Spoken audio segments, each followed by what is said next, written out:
Kawalan ng supply ng tubig, magdamag na naranasan sa ilang lugar sa Dagupan City dahil sa nasirang major water transmission line.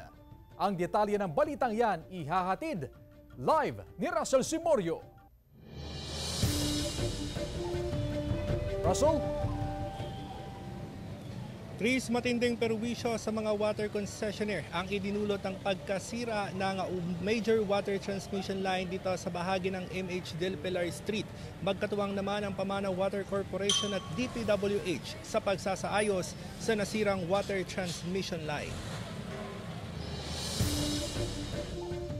24 na water pumping station ng Pamana Water Corporation sa Dagupan City ang kinailangan na i-shutdown kagabi matapos masira ang major transmission line sa bahagi ng MH Del Pilar Street. Nagbunso dito ng kawalan ng supply ng tubig simula 9:30 ng gabi. Kanya-kanyang imbak ng tubig ang mga concessionaire na apektado ng biglaang water interruption. Timba, batya, lahat sa CR, doon sa may paglalabahan. O yun, tamang-tama naman para sa pampaligo ng mga bata for the next day. Pasado alas 9 kaninang umaga, unti-unting naibalik ang supply ng tubig sa ilang barangay.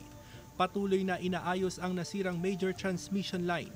Sumisisid ang mga kawani ng Pamana Water para tapalan ang nasirang transmission line. Pinatay lahat yung mga pumping station para wala nang dumaloy na tubig papunta doon.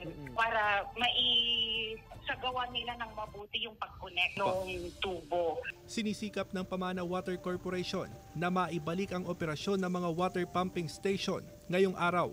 Ang challenging talaga ay napakahirap ilagay yung mga rubbers para hindi mag-leak. So kinakapaka lang. Ayon sa DPWH, aksidenteng tinamaan ng excavator ang transmission line ng tubig sa ongoing road elevation project sa lugar.